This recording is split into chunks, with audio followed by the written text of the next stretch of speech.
meninggalkan pembaptisan loh. Dia malah suruh aku baptis. Dia menentang Yesus soalnya. Nih.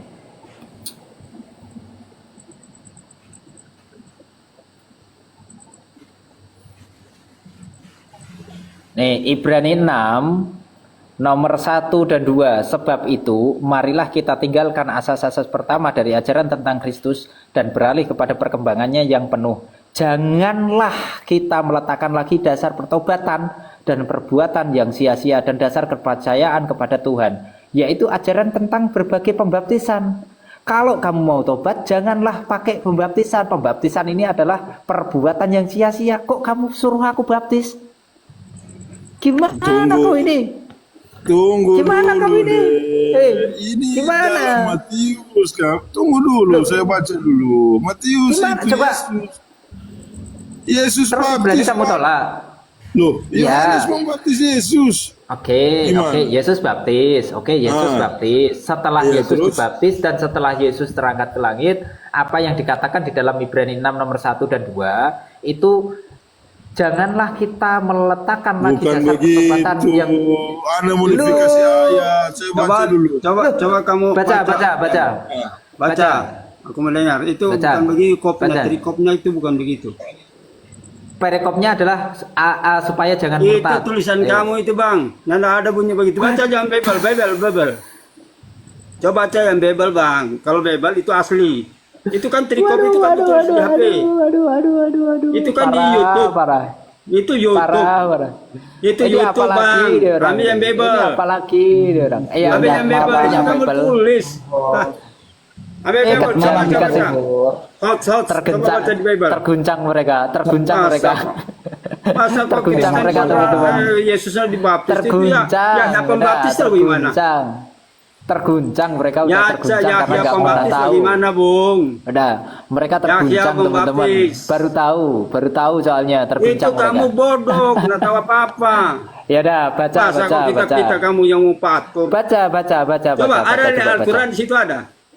Baca. Lu kenapa ini ke Al-Quran? Coba baca.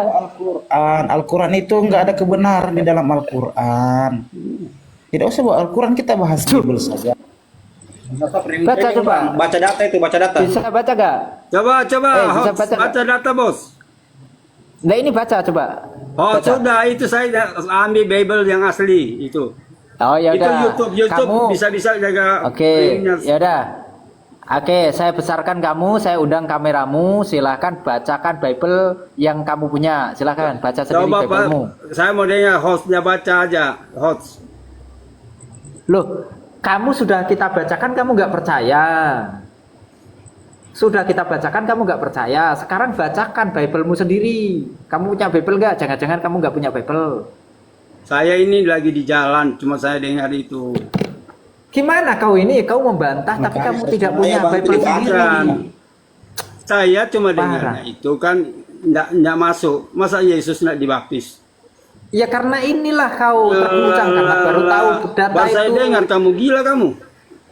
Nah kan terguncang Bukan dia Yesus teman-teman dibaptis, baru tahu Bang. data. Yesus soalnya. itu Yahya pembaptis yang baptis di Sungai Yordan. Ya, abang salah diam dulu. Bang. Tunggu, Udah, saya jelaskan dulu. Jadi nggak begini apa-apa. bang. Bang, Jangan diajak Bang berantem, Adip, dia ya, saya ikuti jelaskan aja dulu ya. maunya. Oke, nah begini. Jadi peristiwa Yesus dibaptis ya dengan ditulisnya kitab Ibrani itu jauh bedanya bang. Sejarahnya jauh, beda sekitar 30 tahun. Jadi bang, dalam kitab Ibrani 6 ayat 1 dan 2 di situ diperintahkan oleh penulis kitab Ibrani untuk meninggalkan pembaptisan. Bukan Yesus tidak dibaptis. Tadi si Bawa bilang, kalau Anda ini mau mengikuti Yesus, Anda harus dibaptis.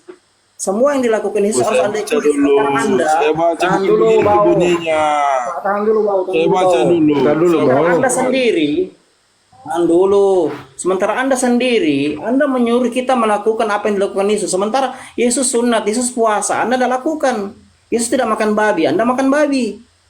Kan begitu. Anda bicara baptis, sementara ayatnya sudah jelas bahwa jemaat Ibrani sudah melarang ajaran dari ajaran semula, ajaran baptisan itu sudah tidak bisa lagi dilakukan di zaman surat Ibrani. Itu bedanya 30 tahun Bang dengan kisah Yesus dibaptis oleh Yohanes. Makanya disuruh melupakan ajaran-ajaran yang sebelumnya. Makanya Islam tadi dibaptis Bang. Karena memang disuruh dilupakan ajaran itu. Jelas ayatnya.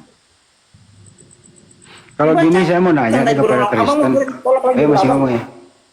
Gini, tar dulu. Tujuan Yesus dibaptis apa ya? Tujuan pembaptisan apa sih? Pak Bau bisa jawab nggak? Tujuan pembaptisan apa sih? Iya, tujuan kan di sini kita bertobat. Oke, baik, bertobat. Bertobat. Ya Lalu kan? lu udah dijawab. Kalau udah dijawab, jangan ditambah. Jadi Yesus dibaptis karena Yesus bertobat, betul? Saya bikin nyaman loh ini, saya ikutin arah Anda ini loh. Jadi Yesus bertobat, betul? Ya, Yesus memberi jalan, contoh. Itu Jangan syarat ngeles agama. lagi. Ada ayat di sini. Tadi Anda ngomong Yesus tujuan dibaptis itu bertobat. Berarti Iya. Yesus bertobat, betul? Yesus bukan bertobat, tapi dia mengikuti syarat agama. Saya Itu ulang Yohanes. lagi. Apa tujuan Yesus dibaptis? Ya, dia melakukan syarat agama. Syarat doang, kalau tujuan lain. Iya, Yesus lakukan syarat agama, mesti dibaptis. Arti baptis itu, tujuan baptis itu apa? Bagi kami, ya itu bagi saya ya, saya bertobat. Artinya baptis Yesus dengan baptis Anda beda tujuan. Ya, Yesus kan memberi suatu pandangan. Saya ya, ulang dia lagi, kan syarat saya ulang agama. lagi. Apakah tujuan Yesus dibaptis sama dengan tujuan Anda dibaptis? A sama B beda? Ya sama, syarat agama kan Sama. mesti baptis. Oke, sama. Iya. Anda dibaptis itu tujuannya apa? Bertobat. Bertobat. Yesus dibaptis tujuannya apa? Tujuan kan dia memberi suatu contoh pandangan. Beda itu. Bertobatlah. Beda itu. Iya kan? Tadi bilang sama, Bertobat. jawabannya beda. Sama. Loh, Berarti kamu Yesus ulang- dibaptis bertobat. Iya. Anda dibaptis bertobat. Yesus dibaptis bertobat nggak? Yesus di sana bukan bertobat, dia memberi suatu contoh. Oke, baik, Tentang beri contoh. syarat Pertanyaannya, agama itu. apakah tujuan Yesus dibaptis dengan tujuan Anda dibaptis sama atau beda? Ya sama, kita kan syarat agama. Sama. kan itu. Sama. Iya. Anda dibaptis tujuannya apa? Ya tujuannya kan kita kan bertobat. Bertobat. Yesus dibaptis tujuannya apa? Sama. Bertobat juga. Syarat, iya. Ya Terus udah, Yesus bertobat. Lanjut. Udah selesai. Yesus bertobat. Lanjut. Susah amat sih bahasa Indonesia loh. Udah Dia diakui. bilang sama, Assalamualaikum dia bawa beda. Kenapa kau ini? Sudah. Saya sudah jelaskan tadi ini bagaimana. Iya otak ini. bogos tuh. Dia jawab Itu sama. jadi contoh. Yesus nggak pernah dibaptis, sebenarnya itu dia nggak pernah dibaptis kan, dia yang maha kuasa. Tapi itu sebagai contoh manusia, dia teladani, mengerti? Pak Drik, Yesus pernah dibaptis nggak? Iya, dia teladani kepada kita manusia, contoh, hanya contoh. Tapi Saya dia nggak maha nanya kuasa. contoh. Pertanyaannya, Masa Yesus mau Wih, dibaptis? Ada Yesus apa? pernah dibaptis nggak? Dia baptis. Ya, tapi itu jalan keluar bagi itu manusia. Tujuan Itu Yesus contoh. dibaptis apa? Tujuannya Yesus dibaptis apa? Itu jalan untuk keselamatan manusia. Contoh untuk Oke, manusia keselamatan supaya manusia. dibaptis. Udah cukup. Tujuan Anda dibaptis apa? Ya, untuk menebuskan dosa kita manusia lah. Oke, sama nggak? Sama nggak tujuan Yesus dibaptis dengan tujuan Anda dibaptis? Sama atau tidak? Ya, nggak ada nak mengerti. Yesus Pak, itu jabatan Pertanyaannya, dibaptis. dengerin pertanyaannya, woi, ngomong melulu lu. Tujuan Mana tuh Anda mulu bagabung, anak bodoh dibaptis kana. dengan tujuan Yesus dibaptis sama atau beda? Yesus, yang ada yang mengerti ini, itu sama nih tidak sama. Kita bilang Yesus itu maha kuasa. Saya nggak Dia tidak nanya maha perlu- kuasa apa Tunggu enggak. dulu, ini kan kita nggak kita Itu mau bukan jawab nggak ditanya itu. pertanyaan. Kakak Kita ditanya mau itu. jawab angkop pertanyaan. Jadi Jangan diam dulu. dijawab kalau nggak ditanya, nggak perlu. Kita bilang Pertanyaannya. Yesus dibaptis itu hanya contoh.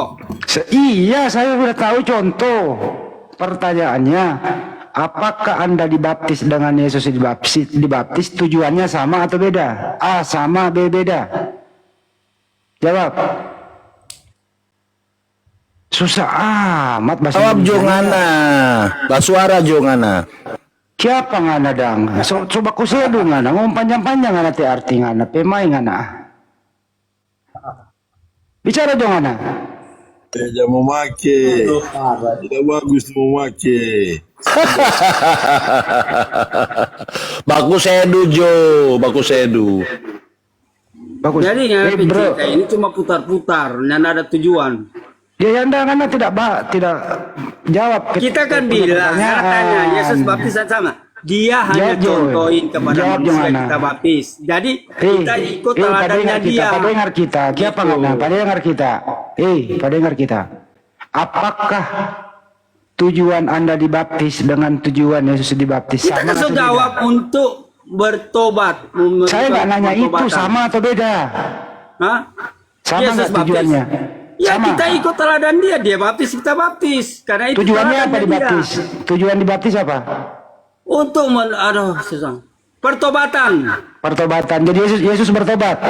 Bukan Yesus itu Tadi lu mencontohi ngomong kita buta huruf. pertobatan. Nggak ada buta huruf.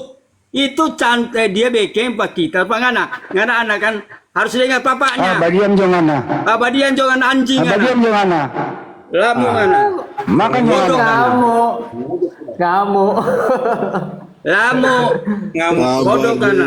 Sabar. Dia mau bicara Yesus sama dengan kita itu dia bikin supaya contohin kepada manusia. Kita ngana baptis. ini. Ngana bodok. Sudah juga kalau kita bodoh nggak apa-apa, ngana pintar. Ngadi, tentu kita pintar, betul kita pintar, nggak bodoh. Iya. Saking pintarnya kelihatan bodohnya. Iya, sampai kita kan bicara tadi. Tanya Yesus dia Ditanya apa, jawab Ya apa? sama, karena dia cuma contohi kita, karena Ya dia yang contohnya kuasa. itu, apakah Bodoh, Yesus, Nana. dengerin. Apakah Yesus mencontohkan dibaptis ada tujuannya atau tidak ada tujuannya? Ada tujuan untuk manusia itu supaya pertobatan ada, pertobatan Oke, ada. baik. Kalau tujuan Anda dibaptis apa? Pertobatan lah, nggak mengerti. Pertobatan, baik.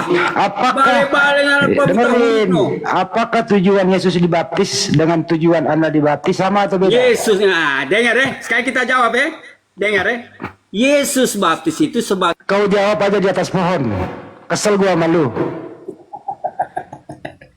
Kau ke atas pohon, nangkring, cari dahan yang lembek-lembek tuh, yang ngayun-ngayun, lu duduk di situ, baru lu jawab. Teriak-teriak aja udah. Jungkel lah Bang Adi. Kesel gua sama lu. Jungkel lah dia. Lu sekali lagi ya, lu cari pohon yang dahannya rimbun gitu, ya, yang agak sedikit bisa goyang-goyang itu, ya, baru lu duduk di situ kayak ngayun-ngayun, nah, baru lu jawab deh. Udah ya. Ditanya apa, jawab apa. Sederhana pertanyaannya. Yesus dibaptis tujuannya apa? Anda dibaptis tujuannya apa? Apakah tujuan Yesus dibaptis dengan tujuan Anda dibaptis sama atau beda? Tinggal dijawab, beda atau sama. Udah selesai. Udahlah, kembali ke pohon. Ini kan Baca Matius kan tadi. 3 itu jelas kan begitu. Jadi sakramen baptisan itu Bang, poinnya Jadi sakramen saya ulangi baptisan. dulu. Sabar dulu. Tahan dulu Bang Sabar Bau ya. ya.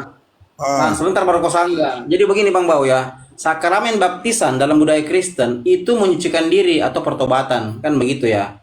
Jadi sekarang pertanyaannya, ketika Yesus mengatakan kepada Yohanes ya, waktu dia dibaptis Yohanes bilang begini, sebenarnya bukan aku yang membaptis kamu, tapi kamulah yang harus membaptis aku, kan begitu. Yesus berkata lagi apa? Nah, biarkan ini terjadi supaya genaplah semua yang diperintahkan oleh Allah. Salah satu yang diperintahkan oleh Allah adalah bertobat.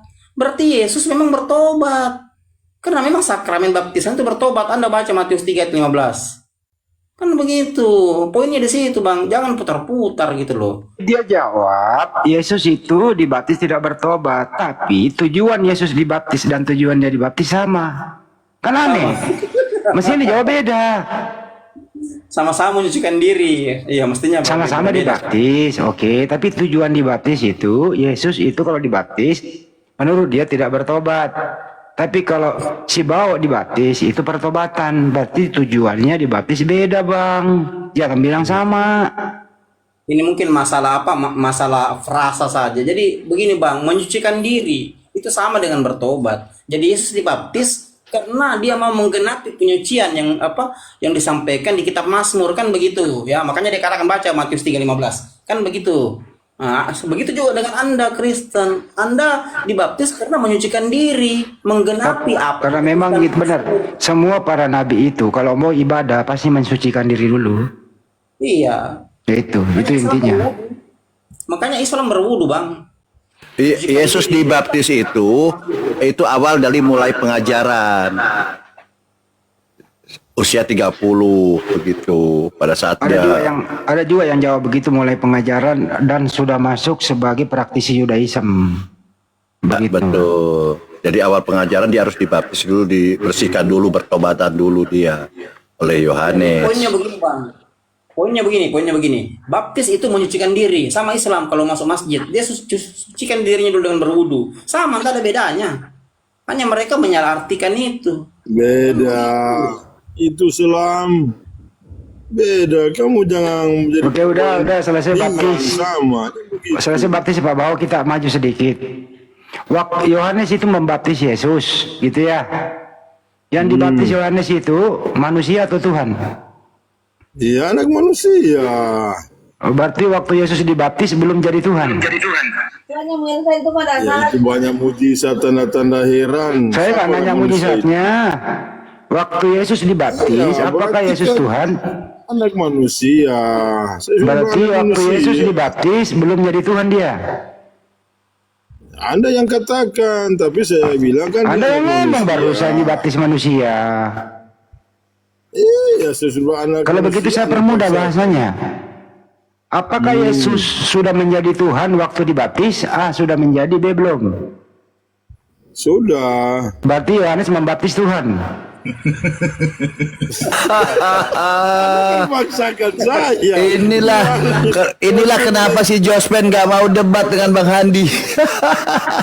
Memaksakan saya. Anak kamu ini. Saya sudah bilang tadi anak manusia. Anda paksakan, maka saya bilang Tuhan. Iya kan? Terpaksa dia menuangkan manusia. Anda paksakan gimana? Pak Bao.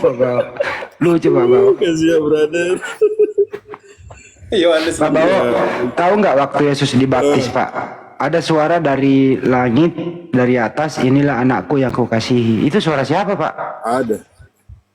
Itu Bapak itu. Bapak. Berarti, yang mana yang Tuhan Pak? Bapak atau Yesus? Bapak deh. Berarti Yesus bukan Tuhan. Yesus utusan.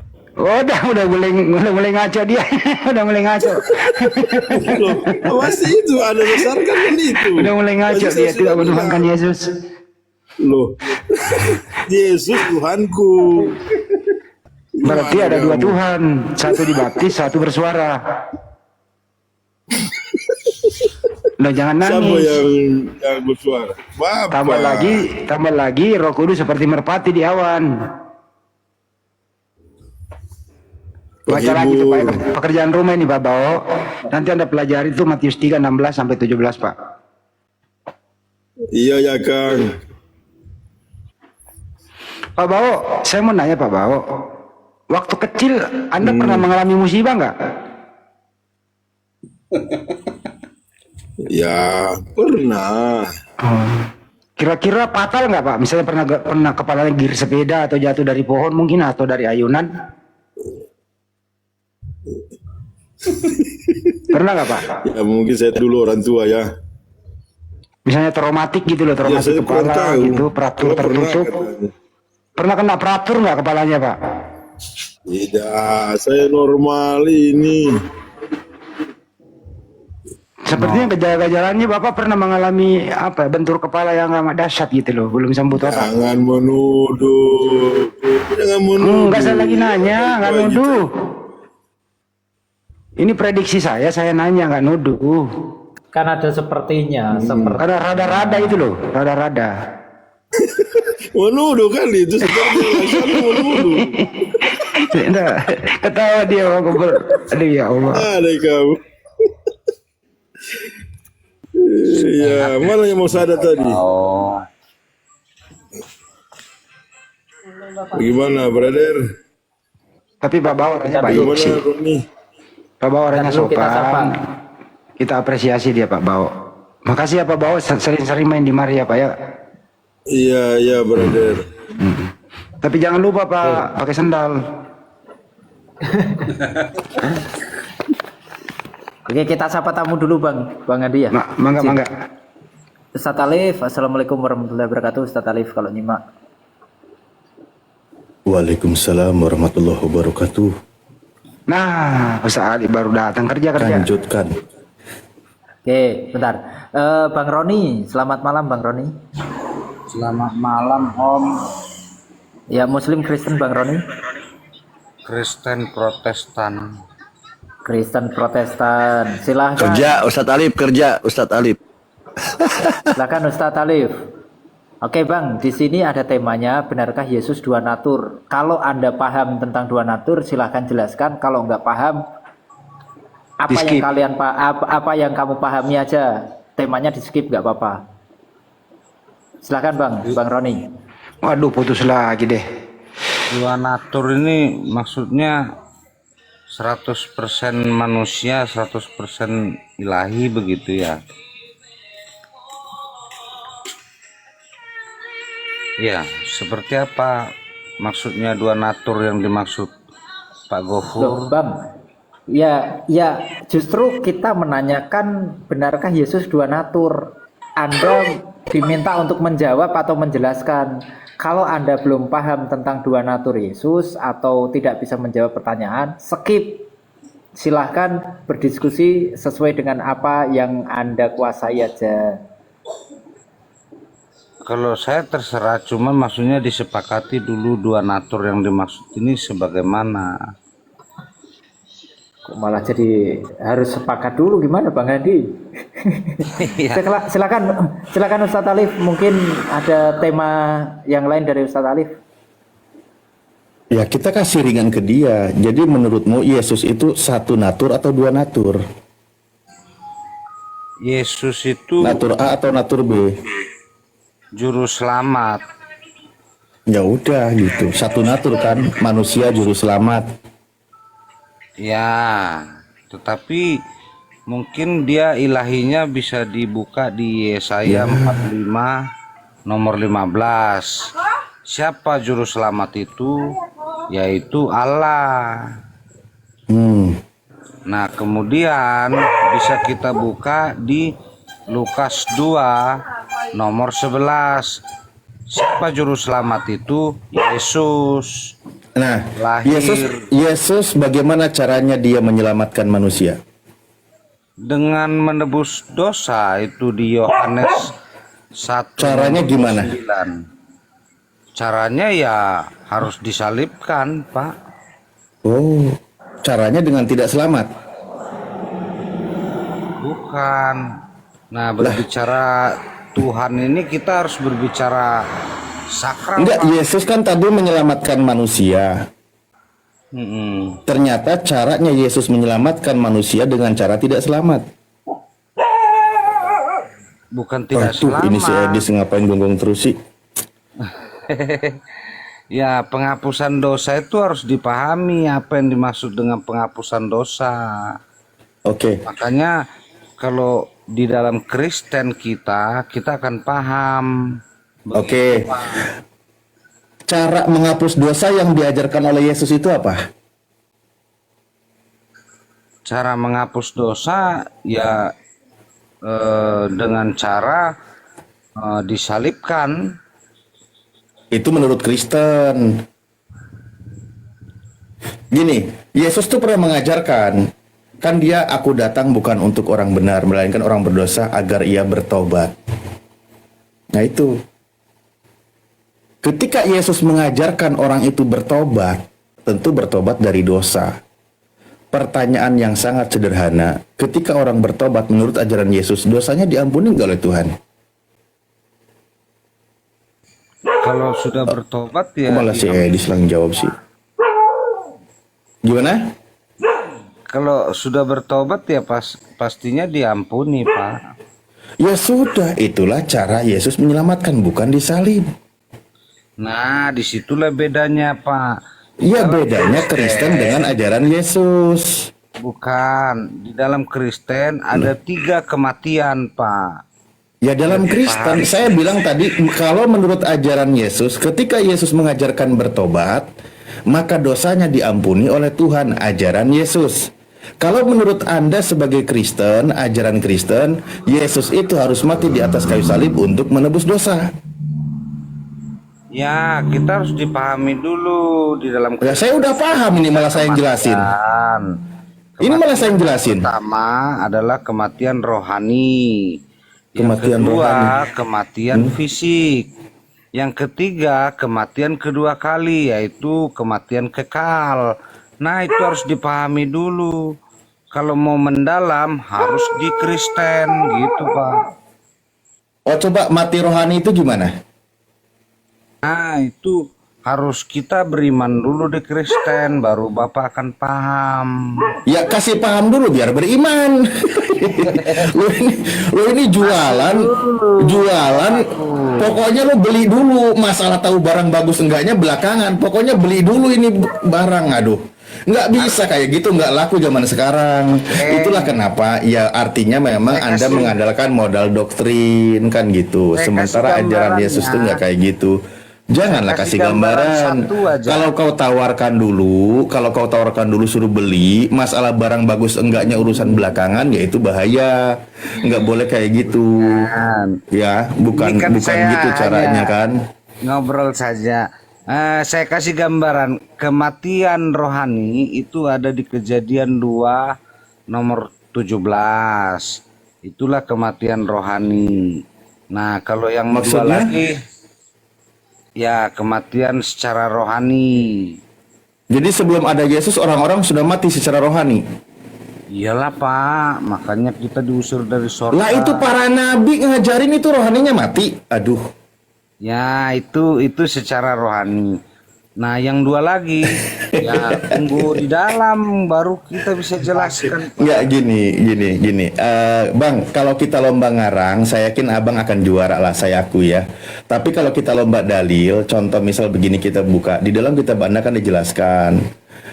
Contoh yang sangat familiar juga ayatnya itu kan di Yehezkiel 18 nomor 20 seingatku. Di situ dikatakan apa coba Bang? Orang yang berbuat dosa itu yang harus mati. Anak tidak akan turut menanggung kesalahan ayahnya dan ayah tidak akan turut menanggung kesalahan anaknya. Orang benar akan menerima berkat kebenarannya dan kepastikan orang fasik akan tertanggung atasnya. Tetapi jikalau orang fasik bertobat dari segala dosa yang dilakukannya dan berpegang pada segala ketetapanku serta melakukan keadilan dan kebenaran, ia pasti hidup. Ia tidak akan mati. Segala durhaka yang dibuatnya tidak akan diingat-ingat lagi terhadap dia. Tuh, ia akan hidup karena kebenaran yang dilakukannya. Ini hidup atau mati nih nuraninya? Nah itu kematian yang kekal yang diharap. Jangan ini sampai hidup kok mati. Aduh ya, Bang, makanya ini para nabi mengajarkan justru orang ini hidup. Nih di sini dikatakan orang ini nggak mati. Di sini jelas bunyinya loh, jelas kalimatnya. Orang yang berbuat dosa itu yang harus mati. Anak tidak akan turut menanggung kesalahan ayahnya, juga sebaliknya ya. Orang benar akan menerima berkat kebenarannya dan kepastian atasnya. Tetapi jika orang pasti bertobat dari segala dosa yang dilakukannya dan berpegang segala ketetapanku, melakukan kebenaran, ia pasti hidup, ia tidak akan mati. Iya, saya paham maksud Bapak. Makanya saya bilang di dalam Kristen ada 3 kematian. Kematian rohani, kematian fisik, dan kematian kekal. Nah kita bagaimana supaya nanti bisa tetap hidup kekal? Nah itulah yang kita pikirkan. Jangan sampai mati rohani, jangan mati. Nah ini sudah kita bacakan dalilnya, sudah kita bacakan. Ini Jadi orang ini hidup kan. Ajaran Nabi terdahulu, ketika orang itu bertobat dari segala dosa yang dilakukannya, orang itu sudah berpindah dari alam maut ke alam hidup. Berarti dia hidup, tidak mati. Nuraninya juga tidak mati. Aduh, Pak, mau maaf, aku dimarahi anak saya lagi bicara-bicara ketuhanan. Marahin lagi aja anaknya. Permisi, Pak. Aduh. Iya, marahin lagi anaknya. Sorry, minta maaf Bapakku ya. Ya, dimaafkan. Aduh. Anda minta maaf, dimaafkan. Anda marahin lagi, Bang. Bahaya. Nanti nggak dibelikan kuota lagi sama anaknya, Ustadz Alif. Takut mualaf itu bapaknya. Mualaf. Aduh, Bang Graceman, selamat malam, Bang Graceman. Ya, selamat malam. Oke, silahkan. Itu ada tema katanya kok ada diskusi katanya mati itu secara ada 3 cara kematian katanya. Mau melanjutkan atau mau Itu ambil temanya tema yang baru nggak bisa silahkan. baca. Oh, itu bukan tema. Itu temanya ada ditulis tuh. Ya udah silahkan, makanya mau menanggapkan saya tawarkan mau menanggapi tema atau mau melanjutkan diskusi yang barusan didiskusikan kan saya tawarkan. Gimana nih? Ini pertanyaan atau ini bukan?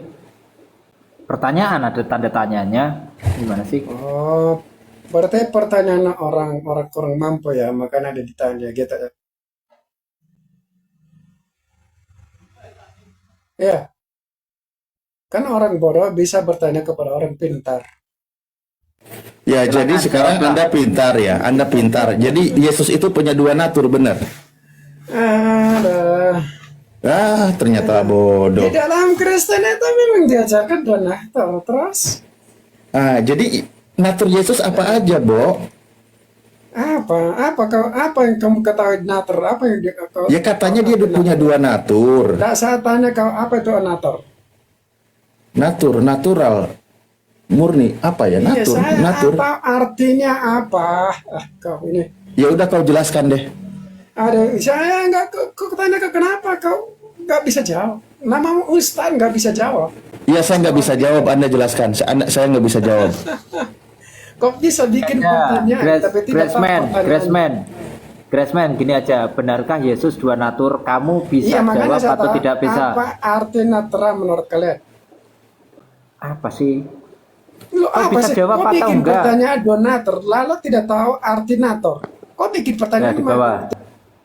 Nah, sana ngobrol sama pohon, sama tembok juga boleh. Bang Kenek, silakan. Yesus itu manusia apa Tuhan, gitu aja. Yesus itu sungguh-sungguh Allah dan manusia. Berarti manusia 100%, Tuhan 100% gitu. Iya, sama juga. Nah, itu 2 natur kan. Lanjut Ustaz Alif. Ya nanti kalau dibahas tentang naturnya, ya semua natur itu identiknya dengan makhluk. Jadi Yesus itu memiliki 2 natur dan semuanya itu makhluk kan gitu. Tinggal naturnya natur apa. Cuma barusan yang Kristen menjawab Yesus itu dikatakan sebagai ilahi juga, namun dia juga manusia. Inilah yang tidak masuk ke dalam ranah diskusi. Di waktu yang bersamaan, jadi kan satu keadaan nih, contoh. Siapa ini namanya? Kenaik ya, Kenaik. Oke, baik, Kenaik. Nih, saat ini saya katakan Kenaik ini cowok, laki-laki. Di waktu yang bersamaan, saya juga bilang kau ini cewek.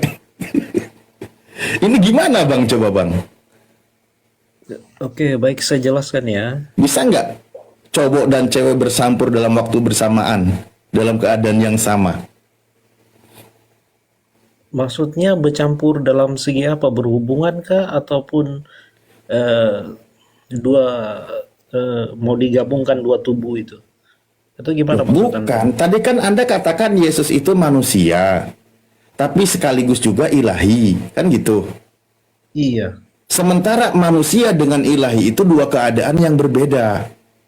Manusia itu ciptaan ilahi. Ilahi itu yang menciptakan manusia. Kan gitu. Keadaan yang berbeda tidak mungkin dicampurkan dalam keadaan yang sama. Itu nggak bisa. Nah, seperti saya bilang tadi, Anda ini laki-laki, tapi di waktu yang bersamaan Anda perempuan. Emang bisa kayak gitu? Apakah Anda maksudkan ini sebagai manusia biasa yang terbatas ruang dan waktu, atau sebagai Tuhan yang Maha Kuasa yang di ruang dimensi ruang dan waktu? Yesusnya maksudnya ke Yesus. Kalau Yesus itu kan sudah menjadi manusia, Oh iya, artinya manusia. dia memasuki ruang dan dimensi manusia. Iya, betul. Nah, Yesus yang manusia ini kan bukan Tuhan, betul? Bagaimana dia bukan Tuhan, karena dia itu adalah firman Sang Oh. Bapa. Jadi Sang menurutmu Bapa, Yesus yang manusia ini adalah Tuhan? dia sungguh Allah dan dia sungguh manusia. Tuh kan. Jadi kesimpulannya Yesus yang lahir, itu kan dia nangis lahir tuh, yang lahir ke muka bumi ini, dia itu Tuhan atau manusia? Baik, saya jelaskan apa maksud dua natur ya. Satu Kok jadi sekarang apa maksud dua natur? sekaligus, yaitu Allah Bener-bener dah. sejati dan manusia sejati. Yesus yang manusia sejati ilahi atau bukan? Dia sungguh-sungguh Allah dan dia sungguh-sungguh manusia. Yesus yang manusia sejati itu ilahi atau bukan? Keilahiannya itu melekat selama-lamanya. Berarti Yesus yang manusia sejati adalah ilahi gitu maksudmu? Dia sungguh Allah dan dia sungguh manusia. Lah iya, Yesus yang manusia sejati itu adalah ilahi gitu. Saya sudah mengatakan bahwa dia sungguh ilahi dan dia sungguh manusia. Lah iya, yang manusianya itu ilahi atau bukan? Sudah sekali saya mengatakan dia memang Tuhan. Dia itu ilahi sekaligus manusia. Ya berarti Tuhanmu, oke. Jadi maka sekarang begini kalimatnya ya. Tuhan Anda sebagai seorang Kristen, Yesus itu 100% manusia adalah 100% Tuhannya orang Kristen, kan gitu? Yaitu Anda. Saya Betul? menyempurnakannya. Tuhannya Kristen itu Tuhannya yang Maha Kuasa karena mampu menyatakan dirinya, terbukti firman itu Yesus. Iya. Iya, Yesus yang 100% manusia adalah 100% Tuhanmu, betul? Betul sekali, ini membuktikan Ya udah, Tuhanmu 100% manusia kalau gitu. Iya, dia sungguh Tuhan dan dia sungguh manusia karena Tuhan saya. Ya sudah, kelar. Udah, nggak usah diperpanjang. Iya, Iya, jadi gitu maksudnya. Tuhanmu adalah 100% manusia. Oke. Yesus yang 100% manusia adalah Tuhan orang Kristen yang bernama di sini si Knight of Cross. Kan gitu.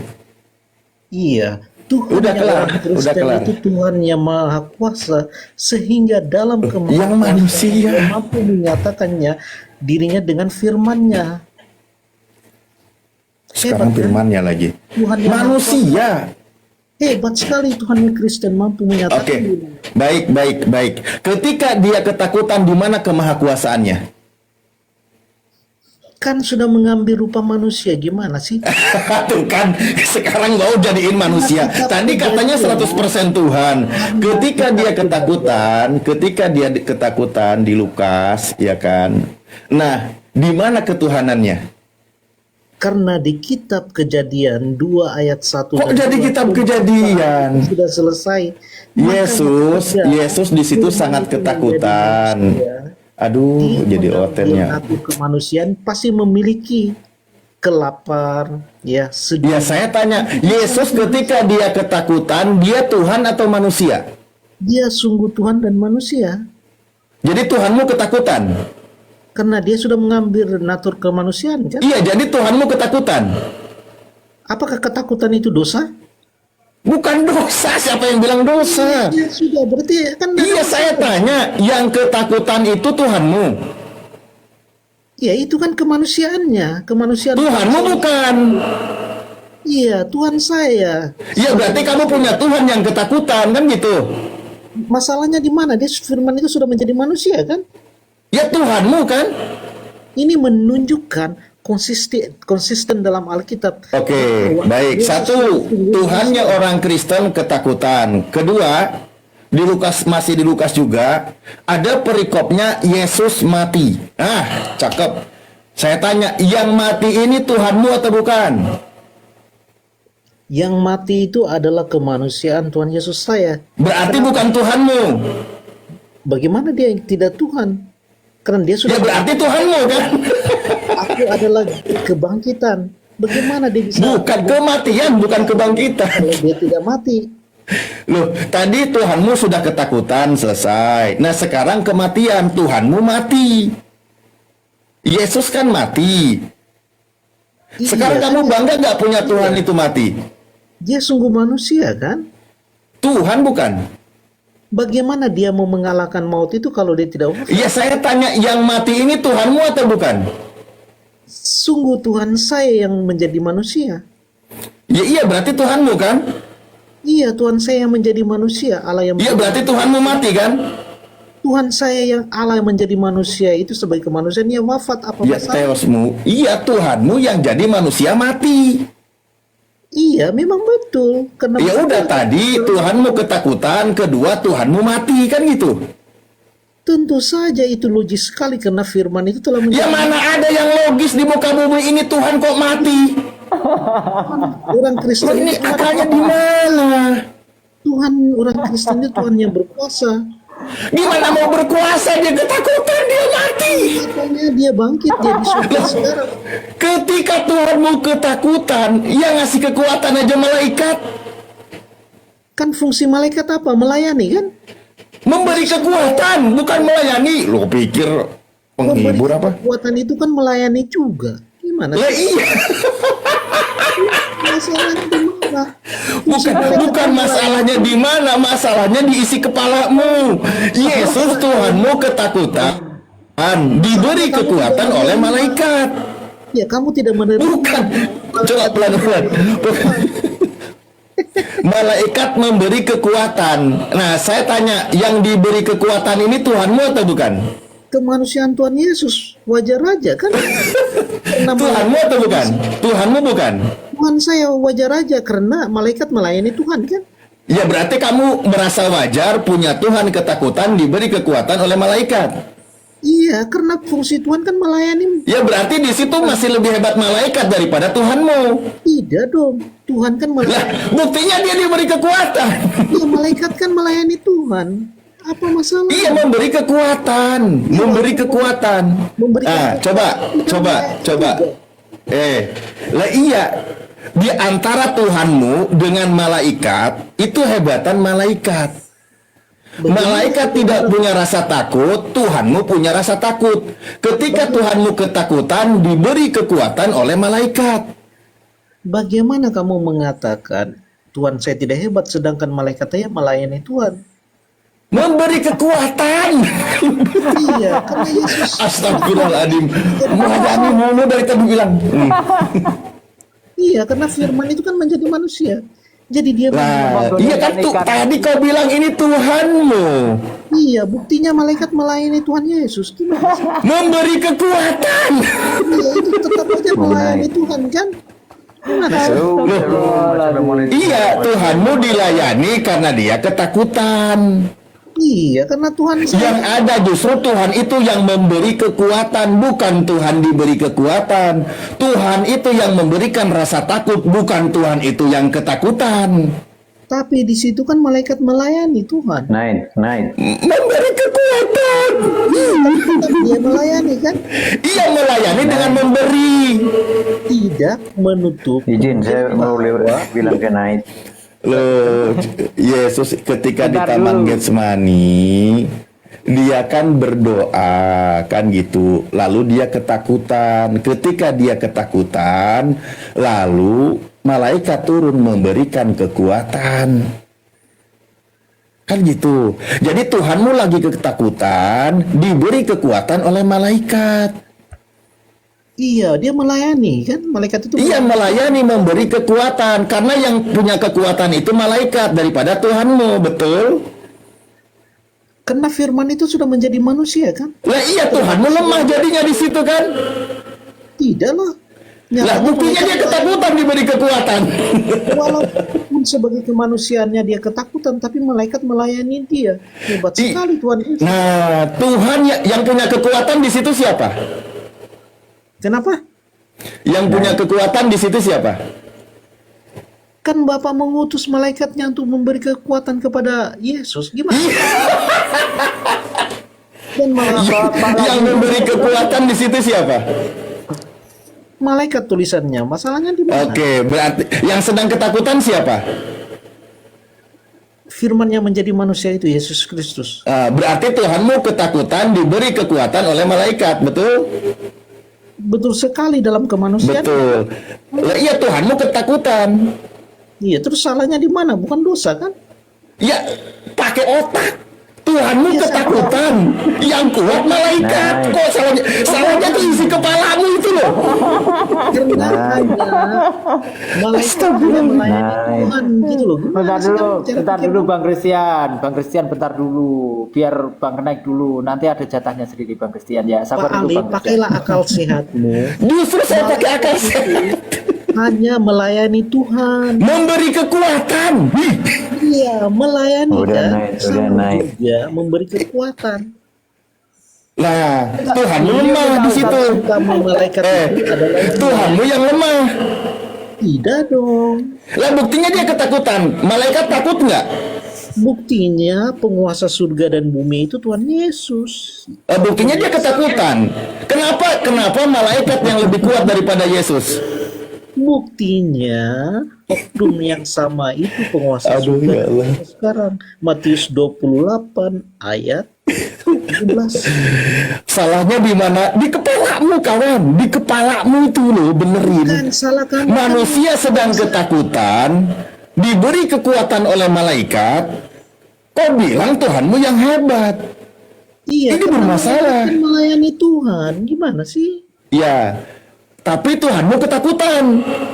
Iya, karena dia dalam keadaan manusia kan. Iya, Tuhanmu yang manusia itu ketakutan. Walaupun dalam kemanusiaan, malaikat itu melayani Tuhan. Lah iya, Tuhanmu ketakutan, diberi kekuatan oleh malaikat. Ketakutan itu sungguh sifat manusia dan Udah itu naik, tidak jangan mulai. Iya, Tuhanmu itu. Berarti lebih kuat malaikat daripada Tuhanmu. Bagaimana kamu bilang kuat sedangkan malaikat saja melayani Tuhan? Lah, Yesus. oke, contoh itu tadi contoh. Satu, diberi kekuatan. Tuhanmu mati, malaikat mati nggak? Malaikat itu kan roh, tidak pernah mati. Lah itu, Tuhanmu kalah. Tuhan siapa? Makanya hebatan malaikat, hebatan malaikat daripada Tuhanmu. Tidak dong, Tuhan saya bangkit. Dia adalah penguasa surga sekarang. Matius 28. Malaikat malah nggak sampai mati. Malaikat tidak bukan penguasa surga. Udah naik, bolak-balik juga sih itu naik. Ya udah jelas makanya ya kan. Karena di situ jelas ya, ia sangat ketakutan dan makin sungguh-sungguh berdoa kan gitu. Di sini kan Tuhanmu lagi berdoa nih, Tuhanmu lagi berdoa. Peluhnya menjadi seperti titik-titik darah yang bertetesan ke tanah. Kan gitu. Ini Yesus. Ini Yesus. Tuhannya orang Kristen lagi berdoa. Ini Tuhannya si Kenaik ya. Sama Tuhannya Kristian. Dia lagi berdoa. Dia sangat ketakutan, bercucuran keringat sampai ke tanah seperti darah. Lalu malaikat Tuhan dari langit menampakkan diri memberikan kekuatan, kan gitu. Jadi di sini ini aja konsep udah terbalik di dalam pemahaman orang Kristen. Manusia yang sedang ketakutan dituhankan, malaikat yang memberikan kekuatan bukan Tuhan. Jadi logikanya ya, logikanya di sini aja logikanya yang lebih hebat itu malaikat. Ya. Ya tentu saja Tuhan Yesus lah, malaikat melayani Tuhan Yesus. Dah gantian kenaik Udah naik. gantian. Bang Christian, silakan. Ya naik. Tanya lagi salahnya di mana? Isi kepalamu yang bermasalah. Naik. Bahasa Indonesia pakai ngingetin Ustadz Alif pakai akal katanya. Naik Iya, ini juga udah lama pakai di akal TikTok loh. begini. Naik kamu udah berapa tahun di Naik kamu udah berapa tahun di join bahaya nih. begini. Naik. Saya Ya, tidak fokus ke ini, cuma anu aja, sekilas saja. Maksudnya sudah berapa kamu naik ke room-room seperti ini? Udah berapa lama?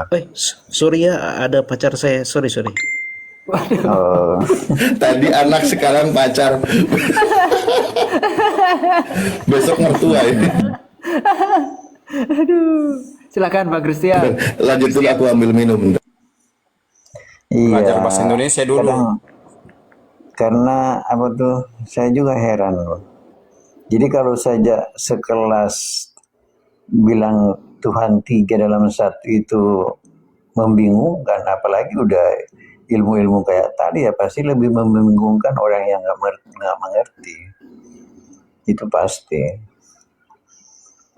Nah, pertanyaannya Pak Christian ngerti nggak? Ya ngerti, cuman kan masalahnya adalah ada perbedaan pengertian ketuhanan saya dan ketuhanan Anda. Jadi jelas pasti juga pengertian dalam cerita-cerita itu akan Enggak kok, berbeda. gini loh Bang Christian, kita kan hanya bertanya tentang Yesus. Maka silahkan jelaskan Yesus menurut menurut Iya, pemahaman Anda. jadi sebenarnya itu sudah dijelaskan tadi. Cuma karena begini, makanya saya bilang, karena penghayatannya siapa Yesus itu yang tidak sama di antara saya dan kalian, jadi tetap saya ya nggak bisa nyambung lah begitu. Ya kalau Ya kalau kan? sama tidak sama memang kami dengan kalian nggak sama orang Tuhan kami bukan Ya, manusia, makanya Tuhan saya kalian bilang manusia tetap nggak kok. akan nyambung. Jadi tetap Ya, makanya mau pertanyaan dan nyambung. jawaban Ini- tidak akan Silakan, Ustaz. pernah nyambung. Jangan dengan Muslim dulu. Dengan Yesus aja dulu deh. Jangan Iya. dengan Muslim. Iman Anda dengan Yesus aja nggak nyambung. Iya, makanya karena kenapa nggak nyambung menurut Anda? Karena itu menurut pikiran Anda yang terbawa oleh Pak Muslim. Makanya nggak nyambung. Bukan. Lah, Tidak Yesus ada. Yudaisme Anda orang-orang Yahudi pun sama menolak.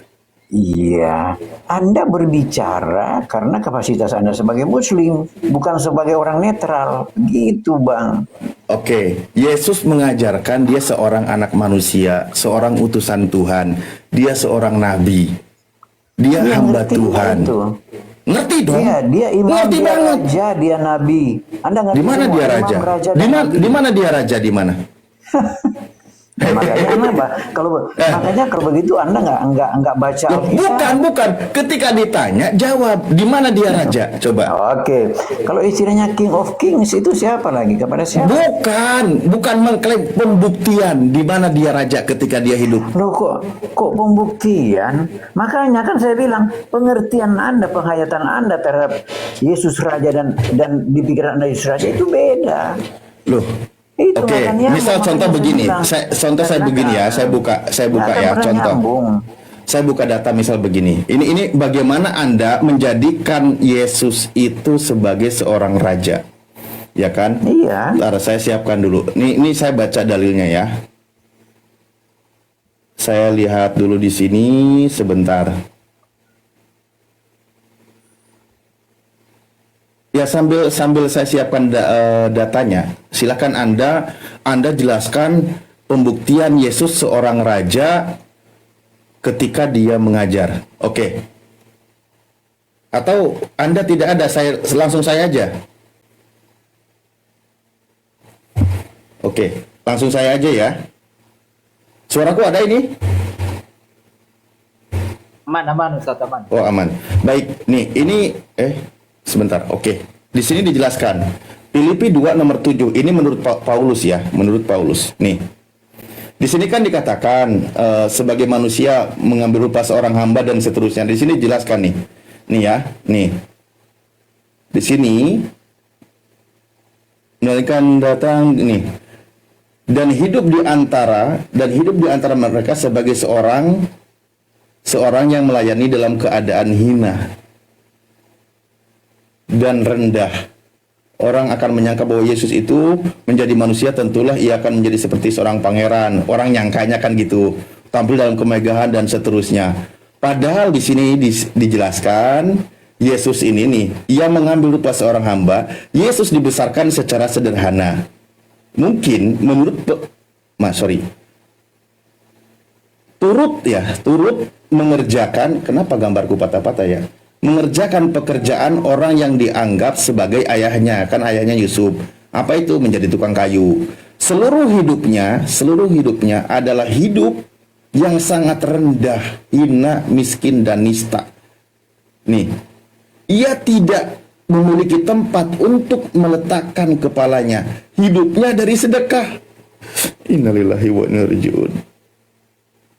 Coba, apakah ini seorang raja ketika Yesus dikatakan hidupnya aja dari sedekah? Buat naruh kepala aja dia nggak punya, alias bantal aja dia nggak punya. Ini loh kitab yang menjelaskan.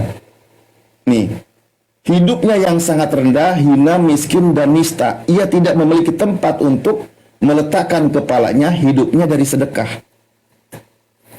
Apakah ini seorang raja?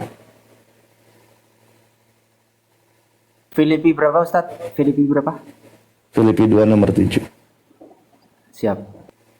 Penjelasannya Matthew Henry ya. Kenapa dikatakan tidak memiliki tempat untuk meletakkan kepalanya? Pengakuan tertulis di Matius 8 nomor 20-22 kan gitu. Serigala memiliki kandang, memiliki burung, memiliki liang, tapi anak manusia tidak memiliki tempat untuk meletakkan kepalanya. Itu pengakuannya memang begitu. Coba, bagaimana memahaminya? Awas mertua datang. Itulah makanya saya bilang kan, kalau pemahaman berbeda juga, kalau kecuali kalau sekedar sharing, jelaskan rajanya di mana rajanya? Iya, jadi pengertian raja itu makanya dalam kitab itu dituliskan kan dia mengambil rupa seorang hamba, kemudian bahkan taat sampai mati di kayu salib. Kemudian di ayat selanjutnya dikatakan bahwa berarti bukan raja kan? Berarti bukan raja kan? Iya bang, saya selesaikan dulu saya, baru tadi Anda ngomong saya diam, jadi saya selesaikan dulu saya. Jadi dalam ayat selanjutnya dikatakan bahwa itulah sebabnya Allah sangat meninggikan dia. Gitu bang, itu saja. Jadi raja jadi gini menurut Anda tuh gini, berarti menurut Anda saya selesaikan lagi. Loh, kayak mana sih? Orang Yahudi mengharapkan Mesias itu adalah Mesias politik. Ya, mereka banyak, makanya dalam cerita-cerita di Injil itu dikatakanlah Tuhan, bilakah masanya engkau akan memulihkan kerajaan Israel. Mereka berharap bahwa Yesus itu sebagai Mesias datang untuk memulihkan, artinya untuk membebaskan. Oke, saya izin tanggapi ya, mohon maaf ya. Saya izin tanggapi. Karena ini tidak menjawab pernyataan saya. Jadi di Filipi 2 nomor 7 yang dijelaskan tadi oleh Matthew Henry, keadaan seperti itu itulah sebagai seorang raja gitu. Iya, ntar dulu makanya. Oh ya udah. Jadi standar dalam pandangan Kristen itu seorang raja itu yang hina, miskin, rendah, yang hidupnya dari sedekah, dia itu raja. Jangan panik dulu bang, jangan panik dulu. Saya jelaskan dulu. Jadi orang udah jelas kok. akan jadi sebagai raja politik. Nah, mereka nggak mengerti bagaimana karya yang sebenarnya yang ditugaskan oleh Allah kepada dia, ya kan? Karena pada akhirnya dia itu kan menjadi raja segala raja. Ya, bahkan akan memerintah, ya. Iya, contohnya tadi kan seperti itu kan? Karena cuman kepada dia yang dikuasakan untuk memberikan hidup kekal kepada semua makhluk. Iya, tadi raja seperti itu kan? Raja Yesus itu seperti yang tadi dicontohkan kan? Tidak ada manusia yang bisa memberikan hidup kekal karena inti hidup manusia itu bang. Iya, tolong dijawab pertanyaan saya bang, biar tidak kemana-mana. Kasih edukasi juga orang Kristen yang lain. Kasih edukasi. Dengerin pertanyaan saya. Keadaan Yesus tadi seperti itu, apakah itu dia seorang raja? Iya, apapun yang Anda bilang, bahwa akhirnya kan Allah bilang Allah sangat meninggikan dia. Dan iya, dengan cara dia hidup hina dan miskin, berarti dia seorang raja kan? Dengar dulu. Lah iya, itu rajamu kan? Enggak, tadi penjelasan itu dia seorang raja atau bukan? Iya, secara Anda seperti orang Yahudi pemahamannya. Oh ya udah. Ya udah, kalau standar raja menurut Kristen itu adalah seorang yang hina, miskin, nista, hidupnya dari sedekah, ternyata itu raja. Kan isi kitab Taurat yang kita para nabi itu yang bilang. Karena mereka nggak tahu apa-apa tentang sebenarnya Taurat yang sebenarnya isi kitab para nabi begitu. Makanya dia akan menjadi raja. Karena inti yang saya bilang tadi bang, dialah yang diberikan kuasa untuk memberikan hidup kekal. Bukan kepada orang lain, bukan kepada agama lain, bukan kepada manusia, tapi dialah yang berhak punya kuasa memberi hidup kekal. Di luar dia nggak ada hidup kekal, mati semua bang. Gitu. Itu intinya ajaran Kristen bang. Iya, silakan Anda jelaskan doktrin Anda. Fakta yang tadi itu adalah raja Anda, betul? Saya nggak Betul. perlu fakta-fakta pun di mana yang Anda tidak mengerti. Ya, kalau Anda tidak Bukan mengerti, loh, saya jelaskan. Anda ini nggak paham Ya, kayaknya, Anda nggak perlu paham tahu. arah diskusi ini berarti ya. Anda yang tidak Saya paham tadi kan baca tentang data, Yesus. dengerin bang, Ya. dengerin ya. Makanya Anda itu Anda nggak ngejelasin mengerti itu jangan dalam kitab jangan Nabi dan membahas Taurat sesuatu itu. yang tidak ditanyakan, hanya buang-buang waktu. Keadaan Yesus tadi dijelaskan oleh penjelasannya, dia itu hidupnya hina, miskin dan nista, dia hidupnya dari sedekah. Pertanyaan saya, apakah itu seorang raja dan itu adalah rajamu? Iya bang, memang demikian. Oh, ya udah. Memang demikian. Tapi Ya udah, kenapa? raja itu Karena begitu. Anda sama Ya seperti udah. orang Yahudi mengartikan raja, bukan seperti orang Kristen ataupun apa yang diwajibkan kepada Yesus. Bukan, iya kalau kami kan raja itu kan punya kerajaan, punya pasukan. Tapi menurut Kristen raja itu orang yang hina, miskin dan nista, hidupnya dari sedekah kan gitu. Ya terserah.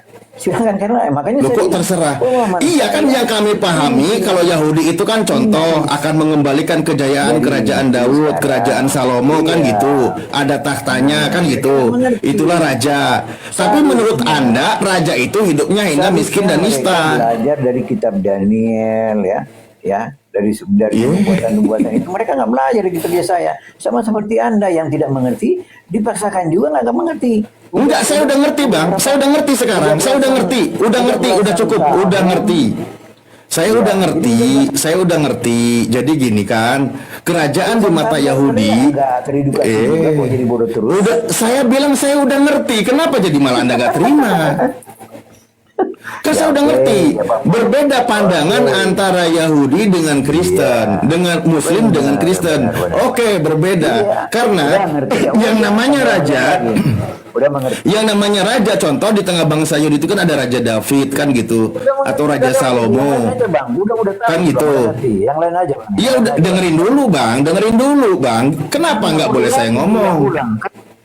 Bukan, Anda kan katakan berbeda pandangan seorang raja dalam Kristen dengan Yahudi. Anda tadi yang katakan, iya ternyata berbeda. Karena kerajaan Yahudi, contohnya Raja David. Raja David itu kan memiliki kerajaan, memiliki tahta, memiliki pasukan, memiliki kekayaan, memiliki istri dan seterusnya. Itu raja.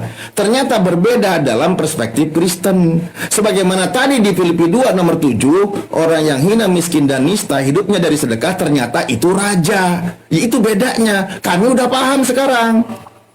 Seperti yang tadi juga manusia ketakutan itu Tuhanmu. Kami ngerti gitu loh. Ya berbeda paham juga itulah. Ya, iya itu udah. Makanya aku bilang bagaimanapun kalian nggak akan pernah paham karena apa? Latar belakang kalian beda dengan kami. Udah paham bang, kan udah bilang saya udah paham. Kok dibilang nggak paham? Kan sudah bilang udah paham. Kan berbeda. Anda katakan berbeda kan tadi? Iya, setelah dijelaskan, oh iya paham, memang berbeda. Perspektif Tuhan dalam Kristen dengan kami Muslim berbeda. Di Kristen yang ketakutan juga Tuhan. Anak manusia yang ketakutan diberi kekuatan oleh malaikat juga Tuhan. Kan gitu. Islam ada framing di Kristen begini. Loh, ya, beda bang. Bukan di Kristen tadi kan yang sedang ketakutan itu Tuhannya orang Kristen. Kayak mana sih? Nggak perlu Anda bilang di Kristen begini karena bukan Anda. Giliran kami paham, kenapa jadi nggak boleh paham? Giliran kami ngeyel, kalian sebut kalian kok ngeyel. Ini maunya gimana? Dengan otak Kristen atau otak Islam? Anda menyimpulkan otak Kristen atau otak Islam? Saya menyimpulkan sebagai orang yang waras dari Muslim, memahami Tuhannya orang Kristen tadi. Dari Muslim. Bukan. Iya, kami dari Muslim menyimpulkan ternyata konsep ketuhanan di Kristen berbeda. Manusia yang sedang berdoa dan ketakutan minta kekuatan ternyata itu Tuhan Anda, kan gitu. Dan malaikat yang memberikan kekuatan itu lebih hebat daripada Tuhan Anda. Tapi Tuhan Anda tetap Anda imani sebagai Tuhan Anda, kan gitu. Kan ya? Manusia diberi kekuatan oleh malaikat, tapi itu manusia itu Tuhan Anda. Kami paham. Kedua, perspektif raja dalam Kristen dengan Muslim berbeda. Bahkan Anda katakan tadi dengan Yahudi juga berbeda. Dalam pemahaman orang Yahudi, raja itu seperti Raja Daud, Raja Salomo, kan gitu. Kekayaannya ada, tahtanya ada, pasukannya ada, kegagahannya ada, istrinya ada, dan seterusnya. Ternyata begitu tadi saya baca data di Filipi 2 nomor 7 berdasarkan penjelasan dari Matthew Henry, orang yang Yesus itu adalah anak dari tukang kayu, hidupnya mengikuti ayahnya, dia hidupnya hina, miskin, dan nista, hidupnya dari sedekah, ternyata itu rajamu.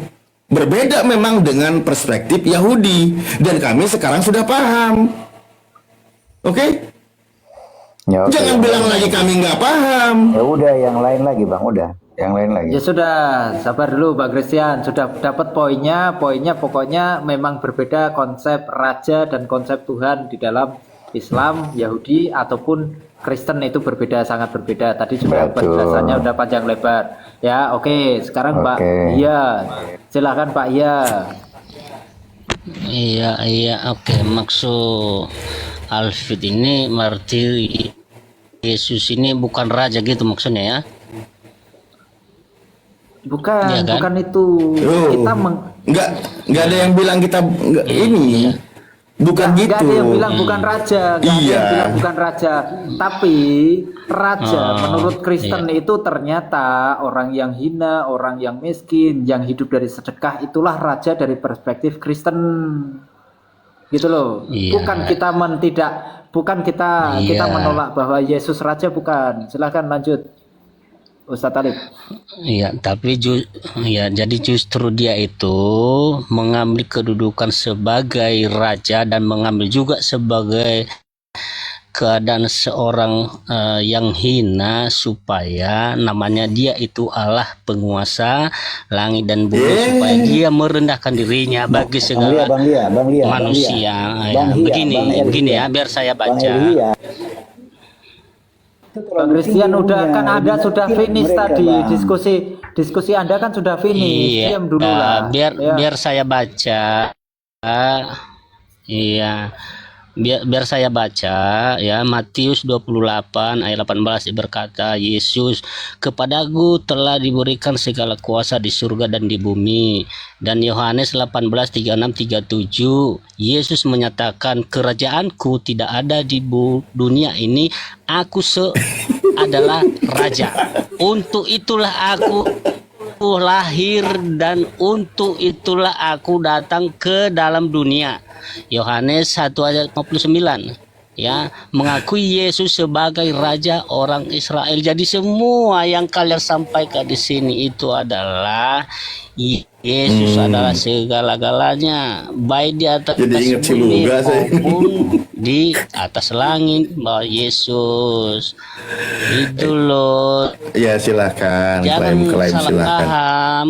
Nggak salah paham. Gitu loh ya. Makanya Yesus, menurut Anda, Yesus itu kan seorang raja, ya kan? Betul? Iya. Oke. Yesus yang anak tukang kayu itu, dia itu raja. Betul? Yesus yang hidupnya ketika dia masih muda membantu ayahnya mencari kayu, dia itu raja. Rajamu, betul? Iya.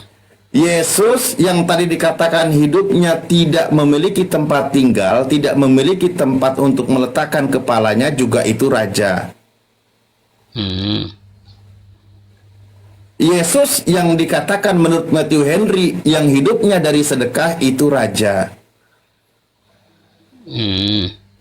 Ya, jadi standar Anda sebagai seorang Kristen, raja itu kayak gitu.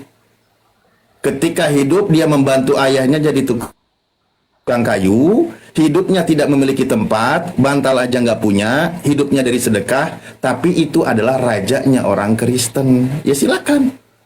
Jadi raja di dalam pandanganmu begitu. Kalau di Yahudi kan berbeda tadi. Contoh kan ada Raja David kan gitu ya, atau Raja Daud kan gitu. Dia itu kan jelas memiliki pasukan, memiliki kerajaan, memiliki tahta dan seterusnya. Itu kalau raja di tengah Bani Israel yang diimani oleh mereka bangsa Yahudi. Tapi kalau di dalam keyakinanmu tadi, Ya seperti yang tadi saya bilang, saya nggak tega ngulang-ulang lagi. Saya nggak tega ya. Iya, itu kan Iya. secara fisiknya kalian bilang itu memang tidak ada tempat tinggal, tempat tidur, tempat bantalnya. Itu kan Iya. secara fisik, tapi secara Betul. kerohanian bukan itu maksudnya.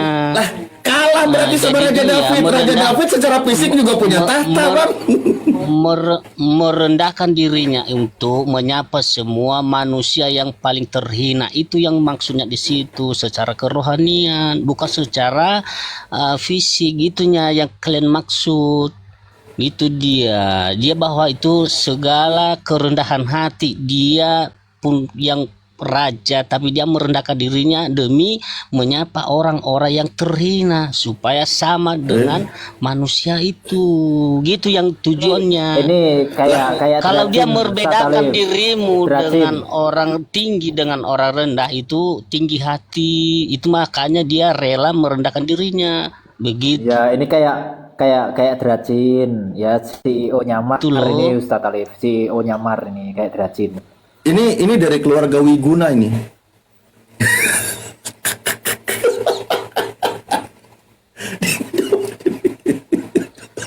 Iya.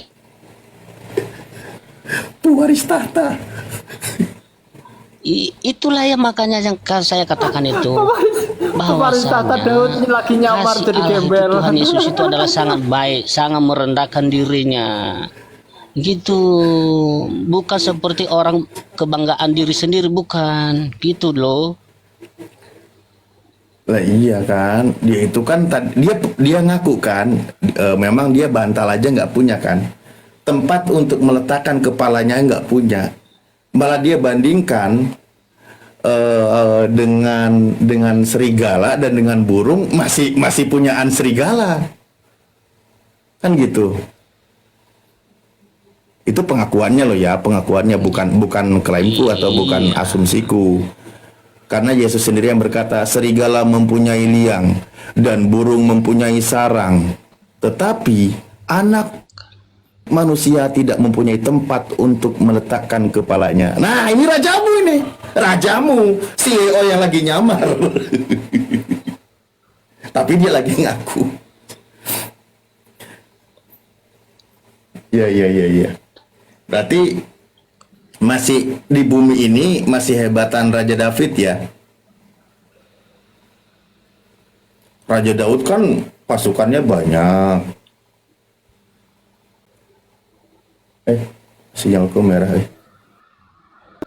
Aman Ustadz, masih aman, masih lancar. Tapi ini kok Pak Hia yang jadi macet ya? Pak Hia yang jadi macet nih kayaknya. Kita ini kan nggak mau ngotot bantah.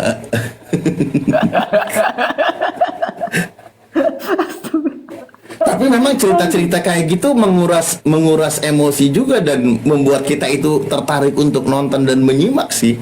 Dramatis banget kan gitu ya. Ternyata Dan Ustadz anehnya Alif juga korban juga. enggak.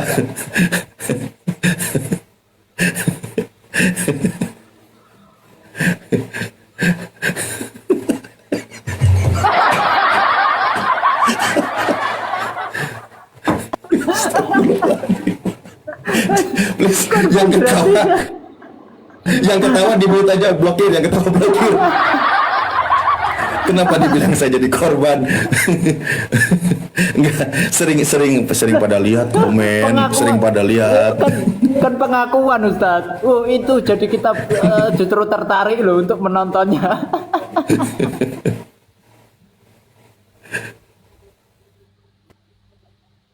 Ya Allah, raja menyamar ya. Oke Pak Iya, monitor ya. Ya kita nggak menolak. Kalau menurut kita nggak menolak sama sekali, kita nggak menolak menurut perspektif raja, menurut perspektif kekristenan kita nggak menolak. Gitu. Jadi nggak usah diperkuat lagi, nggak masalah karena kita pun tidak menolak tentang itu Pak. Ya, cuman itu adalah klaim dan klaim itu ternyata dibenarkan dengan adanya raja menurut kekristenan apa yang telah disampaikan atau apa yang telah didiskusikan tadi. Silakan kalau mau pindah topik Silahkan Pak, jangan Raja Wiguna lagi lah.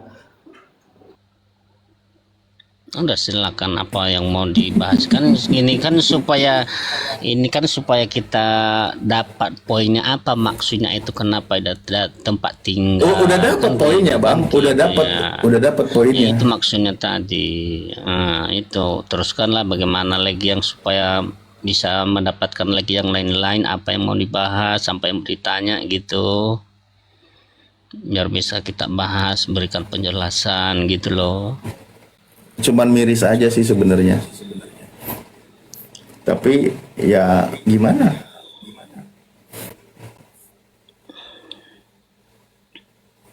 Ya. Saya aja sebenarnya baca tafsiran itu nggak tega loh. Kok yang dari Kristen sendiri berani loh? Tapi bukan berani sih. Dia itu maksudnya kan menceritakan sebuah fakta kehidupan Yesus, gitu kan? Jadi kisah hidupnya memang begitu kan gitu, yang tidak dicatat di dalam Bible kan gitu. Tapi dilihat dari beberapa informasi yang didapat berdasarkan yang tertulis, ternyata memang kronologis kehidupannya rajanya orang Kristen itu seperti itu gitu.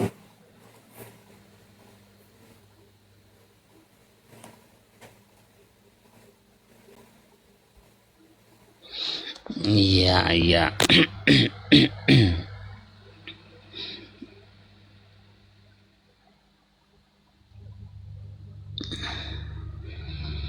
Kurang stabil jaringan di sana ya, atau jaringan saya. Teman-teman yang di bawah jangan ini lagi lah. Bagus. Nanti topik aja Bang Gafur. Nanti deh Bang. Bagus ya. Bagus.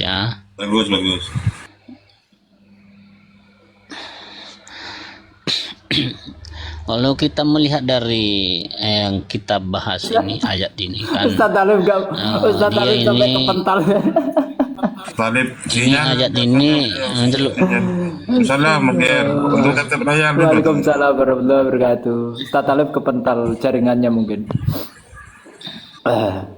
Ya silakan Bang Pak Iya, kayaknya Pak Iya ini kita tahu Iya. Pak Iya ini pendeta ya Pak Iya ya. Ada di Nias ya Pak Iya ya.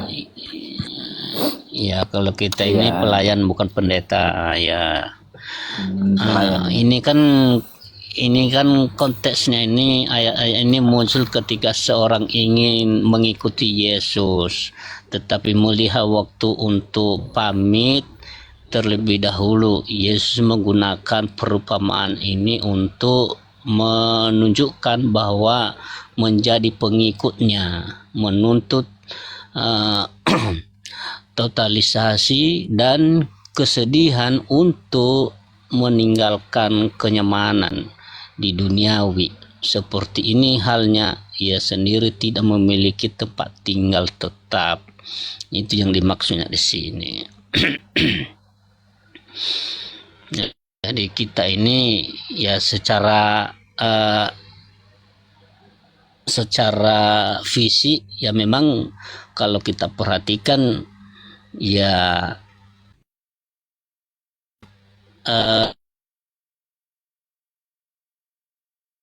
tidak ada tempat tinggal seperti itu karena kita tidak punya iman. Itu yang maksudnya iman ya, iman secara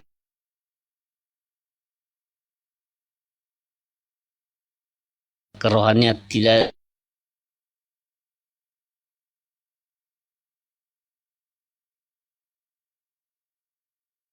tempat tinggal tentang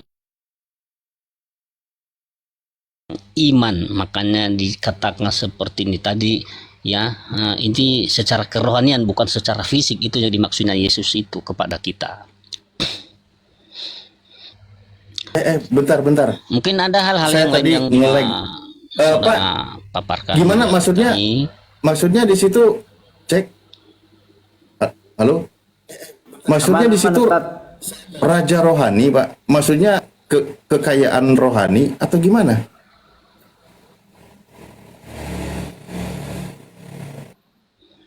Iya, maksudnya ini tempat tinggal itu secara fisik kalau kemanusiaan, tapi kalau secara kerohanian tidak ada tempat tinggal atau tidak memiliki Itu secara jasmani, Pak, bukan rohani, Pak. tidak memiliki Pak. Aduh, jangan ditafsir bukan secara jasmani loh, kan kepala, Pak, jasad. Tetapi anak manusia tidak memiliki tempat, tidak mempunyai tempat untuk meletakkan kepalanya. Bukan kepala rohnya, nggak ada di situ, nggak ada rohani. Jadi secara jasmani. Iya betul. Itulah diibaratkan perumpamaan kata Yesus ya. Itu dia. Jadi orang-orang yang belum mempunyai iman atau rohani, maka dia tidak mempunyai tempat tinggal. Jadi kalau secara fisik itulah dia, secara kemanusiaan ya memang itulah dia yang tujuannya gitu loh. Gitu. Yesus tidak memiliki harta di sini secara rohani atau secara jasmani, Pak?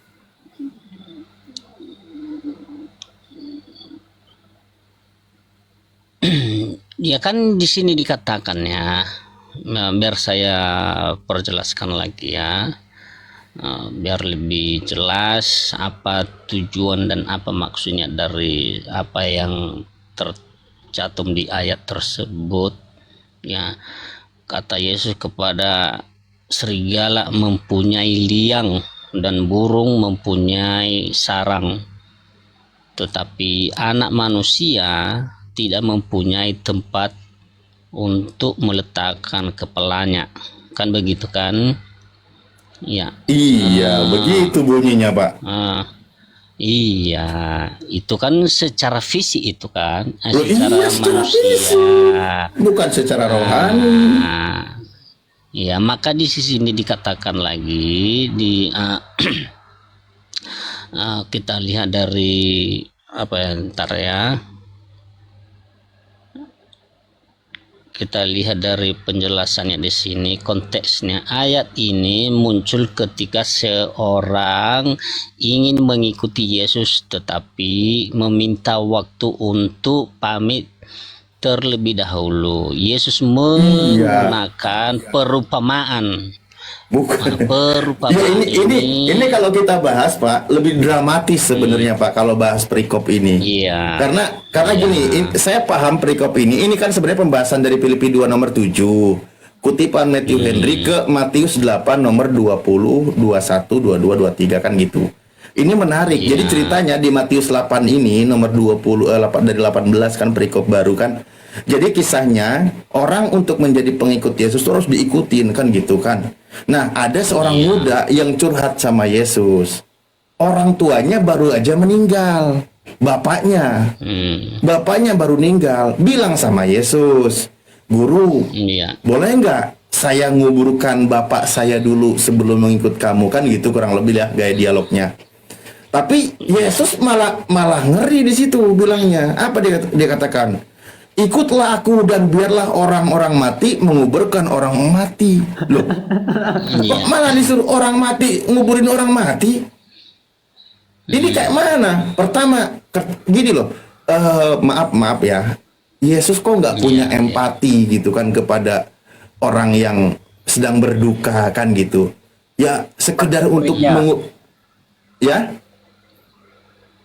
Nggak punya empati kepada bapaknya muridnya, Iya, yang sedang berduka kan karena orang tuanya meninggal kan gitu.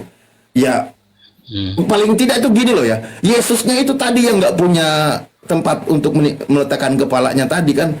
Ya, bantu ngelayat dulu kek atau bantu ngubur dulu kek. Bukan malah sama anak itu bilang, "Biarkanlah orang mati menguburkan orang mati. Kamu itu ikut aku aja," gitu. Loh, kok meninggalkan pesan yang tidak enak? Terus orang mati ngapain juga disuruh nguburin orang mati?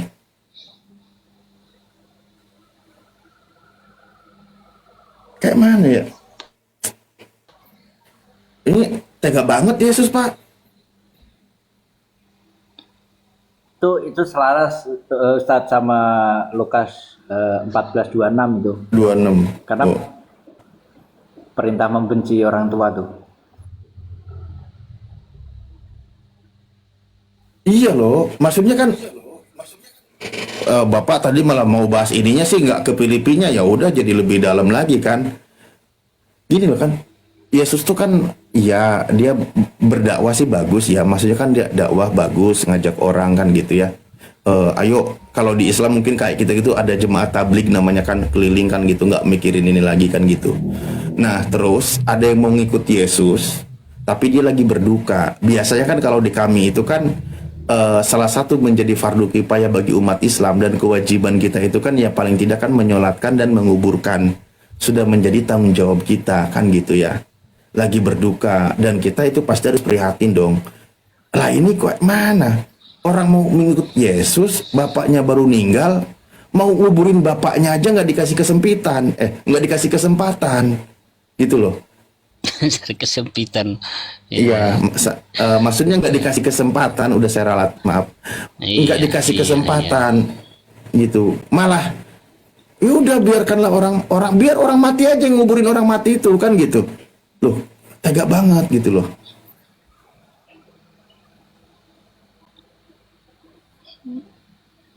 Yang mana ya? Tapi ini rajanya Pak siapa? Oh, raja Anda ya, saya nggak ikut campur sih. Nah, raja dilawan. Iya, iya, itu kan supaya ada gagasan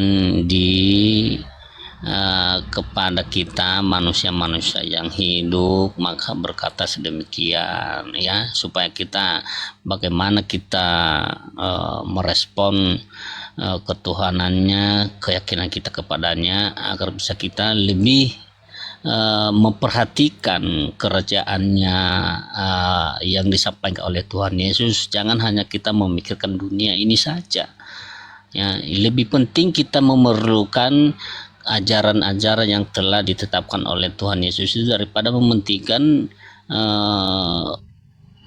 keduniawi. Itu maka dikatakan demikian supaya kita lebih berpikir lebih dalam lagi bagaimana di balik perkataannya itu. Biarlah orang Ya, mati itu mengubur orang mati. Nah, iya itu dia. Pak, itu dia kan, itu makanya aku bilang Pak tadi. Tapi ini raja Anda sih nggak bisa dibantah ya. Gimana ya, maksudnya Yesus kan katanya kan dia itu orang yang sangat kasih kan gitu kan, dia berempati, pokoknya kayak gitulah ajarannya kan. Tapi ini ceritanya kan dikisahkan orang ini ingin menjadi pengikut Yesus, tapi izin sama Yesus, Yesus boleh kan saya menguburkan bapak saya dulu, nanti kalau udah dikubur saya ikut kamu, kurang lebih gitulah bahasanya ya kalau pakai bahasa kita. Iya. Kan gitu, karena dia lagi berduka kan. Tapi Yesus malah nggak kalau di Islam itu innalillahi wa inna ilaihi rajiun, turut berduka cita gitu kan. Bukannya kita berduka dulu kepada orang itu, atau istilahnya kita oh iya bantu atau gimana, malah suruh ngikut aja, tinggalkan saja bapakmu, biarkanlah orang mati menguburkan orang mati. Kok nggak ada rasa gimana gitu kan ya. Cuma gimana sih Pak, susah loh untuk diutarakan. Aku bisa mentimurkan dan membaratkan, karena agak sulit aku ngebahas ini. Ya YT nggak bisa live teman-teman, saya record aja, jaringan semua teman-teman juga terganggu, maksudnya banyak ya gitu loh Pak. Kok aku nggak tega banget ya, kayak mana sih Pak?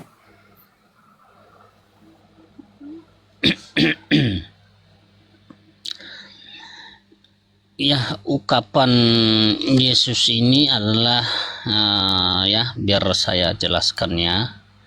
Ungkapan Yesus, biarlah orang mati menguburkan orang mati. Dari Alkitab mengatakan, ya kita melihat dari Matius 8 ayat 22, Lukas 9 ayat 60. Artinya, prioritaskan panggilan rohani daripada urusan duniawi yang menunda. Biarkan mereka yang tidak punya kehidupan rohani mati secara rohani, mengurus urusan duniawi mereka sendiri.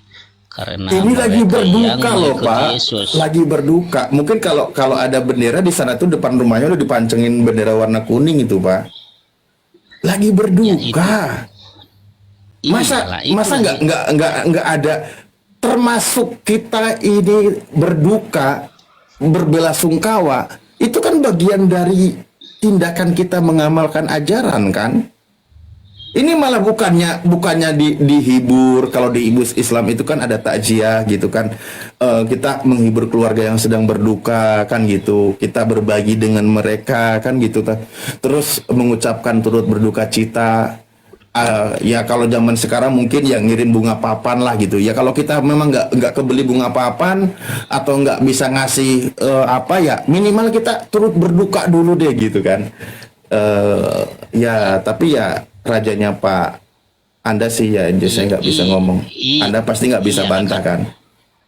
Iyalah, kan itu yang saya bilang tadi. Itu karena dia ucapan itu adalah itu karena sakitnya ketegasan dia kepada kita manusia ini, agar kita lebih memperdalam lagi bagaimana kita mengikuti apa yang telah disampaikan itu. Ya memang betul pada saat itu kita maunya disanjung dengan baik, maunya diberikan penghiburan kan gitu, itu secara kemanusiaan kita. Tetapi karena dia yang sudah melampaui dengan apa yang dikehendaki oleh Tuhan dan apa yang kita lakukan, ya maka dia begitu berkata supaya kita lebih lagi memperdalam kenapa tega dia begitu mengatakan biarlah orang mati, menguburkan orang mati. Disitulah dikasih kita itu nyakitin banget itu Pak, nyakitin banget itu. Bukannya berduka, malah dia bilang, udah kamu ikut saja sama saya, biarkanlah orang mati menguburkan orang mati. Apa nggak makin nyakitin? Enggak, itu kan di baliknya itu adalah sebenarnya di baliknya Pak, kesedihan itu adalah penghiburan bagi kita. Itu maksudnya. Ya, tapi sebenarnya hal ini sebenarnya tidak bisa dijawab secara akal logika yang bisa dipahami secara masuk akal Pak, karena Yesus juga menyampaikan, di satu sisi Yesus menyampaikan kasihlah musuhmu. Musuh aja disuruh untuk mengasihi, ini orang tuanya kok disuruh meninggalkan. Ini nggak bisa dijawab kecuali hanya berasumsi Pak. Iya, makanya saya bilang tadi, yang dimaksudnya di sini kan kita untuk lebih mementingkan apa yang dimaksud Tuhan. Jangan kita melihat dari perkataannya itu. Tetapi di sini ya dikatakan ya di Lukas 8 ini ayat 22 dan Matius 8 ayat 22 ini dan Lukas 9 ayat 60. Dia di sini diprioritaskan panggilan rohani daripada urusan duniawi. Maka dia berkata begitu, yang menunda, biarkan mereka yang tidak mempunyai kehidupan rohani mati secara rohani, mengurus urusan duniawi mereka sendiri. Karena mereka yang mengikuti Yesus harus segera mengurus hal-hal rohani, bukan urusan duniawi. Maka dia berkata demikian supaya kita sadar. Pak ya, gini Pak ya. Gini, mohon maaf izin potong ya. Iya. Ini justru, mohon maaf sekali ya, kita diskusi nih, kita diskusi. Kalau Bapak tidak berkenan dengar ucapan saya ucapkan di awal mohon maaf. Ini Yesus sedang mengajarkan untuk meninggalkan keutamaan atau dari 10 hukum Taurat. Apa salah satunya? Hormati orang tua. Hormati orang tua, hormati ayah ibumu. Lah si anak ini mau menghormati orang tuanya, ketika dia meninggal mau dia kuburkan dulu. Malah Yesus suruh meninggalkan dia. Artinya kan melanggar hukum Tuhan gitu loh. Coba pelanggaran ini terhadap 10 hukum Tuhan ini salah satunya. Kan disuruh menghormati orang tua. Penghormatan terakhir itu kan ketika orang tua meninggal, maka tanggung jawab kita sebagai anak kan ngurus orang tua yang meninggal itu. Kalau di KB kan dimandikan, dikafani, disolatkan, dikuburkan. Itu menjadi tanggung jawab keluarga gitu loh. Dan itu yang kami amalkan, artinya hukum yang utama itu diamalkan di kami. Nah ini kenapa kok orang mau mengamalkan dari salah satu hukum Tuhan ini kok malah dilarang gitu loh. Ya tapi raja Anda sih saya nggak bisa ngomong lagi. Ayo Gopur, mau masuk atau yang lain?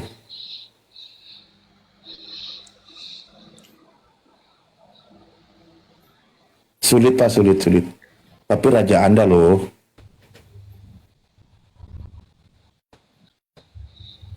Sulit memang Pak. Silahkan Pak ya, atau mau bahas yang lain lah. Itu sebenarnya kan tadi menanggapi Filipi 2 nomor 7. Tapi sayangnya kalau Anda bawa ke sini justru blunder Pak. Karena di sini justru menunjukkan bagaimana yang diajarkan oleh Yesus itu sendiri.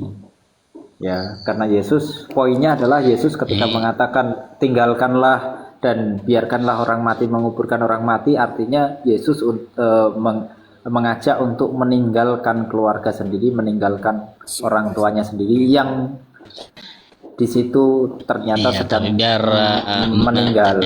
Biar saya jelaskannya. Ini udah Pak, putus-putus Pak ya. Coba pindah tempat duduk dulu yang kiranya aman sinyalnya Pak. Enggak, itu kan kalimatnya apa, makin nggak menyakitkan, udah nggak berempati malah bilang biarin aja, biarkanlah orang mati menguburkan orang mati.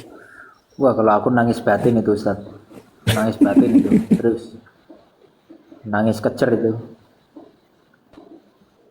Ibarat apa namanya, CEO yang tadinya mau ngangkat jadi direktur utama. Ya, biar tidak jadi itu. Dapat kita bagi konteksnya kami mengikuti Yesus. Pak putus-putus Pak ya. Halo, selamat malam. Ini Bang. Ya malam. Bentar, Selamat malam Master, Bang. Enggak. Ya malam Bang Master. Iya. Ya sabar dulu ya. Pak ya, putus-putus Pak ya. Coba pindah tempat duduknya yang lebih banyak sinyalnya gitu Pak. Mungkin Pak. Saja. Putus-putus Pak.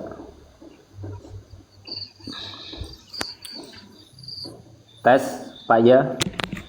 Karena kita harus hormati nih Halo, Pak. halo. Ini aman. Iya. Kita harus hormati nih Pak ya, ini pendeta soalnya pendeta dari Nias beliau ini. Jadi kita harus hormati juga ya. Silakan Pak ya. Iya, oke. Gini ya, makna konteksnya ini ya. Ketika seorang ingin mengikuti Yesus tetapi meminta izin untuk mengurus ayahnya yang belum meninggal. Ini kan yang belum meninggal, tetapi berpotensi meninggal. Sudah, Yesus Pak, menjawab meninggal. bahwa ya inilah yang berkata di sini. Iya, ini kan kita manusia yang mengatakan demikian, tapi Yesus berkata, ya, berpotensi meninggal. Yesus menjawab bahwa tugas utama adalah mengikutnya. Pesan inti, orang yang dipanggil untuk tugas ilahi harus segera melakukannya, sementara urusan duniawi, bahkan urusan pemakaman dapat diserahkan kepada mereka yang mati secara rohani yang tidak memiliki panggilan yang sama. Intinya jangan biarkan urusan duniawi yang sifatnya sementara dan bisa diurus oleh lain menghalangi panggilan rohani yang mendesak dari Tuhan. Ya, Kalau semakin diperkuat sebenarnya Pak, semakin terjerembab Bapak makin dalam ini lukanya Pak. Ini bahaya loh Pak. Bahaya. Iya, karena gini Pak ya, sebentar ya. Memang saya masih bisa menemukan jawaban ketika Kristen dalam penafsiran juga disebutkan.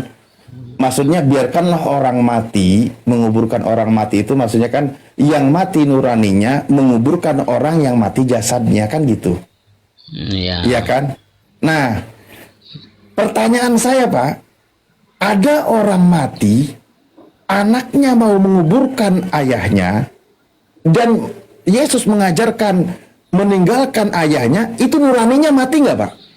Rohaninya mati nggak itu? Enggak lah. Loh, mana Pak? Kan Pak, Anda seorang ayah Pak. Anda seorang ayah. Anak Anda mau menguburkan Anda, malah disuruh ditinggalkan. Itu rohaninya mati nggak itu? Nuraninya. Kalau bahasa gampangnya mati rasa, Pak. Iya. Hatinya mati rasa itu kan. Itu kan kita yang mengatakan mati, Pak. Tapi kata Yesus hanya jasmani yang mati, tapi kerohaninya tidak. Kembali Pak, kepada Yesus. Itu yang usah, jangan ditangis yang meninggal itu maksudnya. Gini. Coba baca 21-nya, Pak. Coba baca 21-nya. Di sini dia berbicara mau menguburkan loh. Kalau menurut Anda ini belum mati secara jasmani, berarti ini mau dikuburkan sama anaknya hidup-hidup. Wah, parah lagi anaknya nih. Parah lagi nih, Pak. Itu sudah mati Pak, itu sudah mati. Sudah mati itu Pak.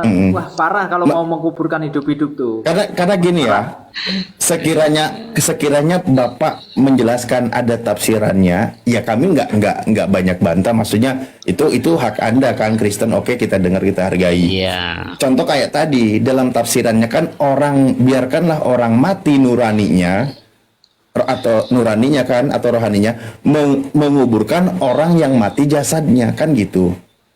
Maka pertanyaan saya, anak yang tidak menguburkan orang tuanya itu nuraninya itu mati nggak itu?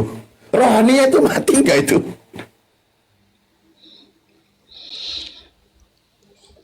Dan yang mengajarkan itu punya rohani nggak? Punya nurani nggak itu? Makin kena Yesus. Oh, tapi raja Anda saya nggak bisa bantah.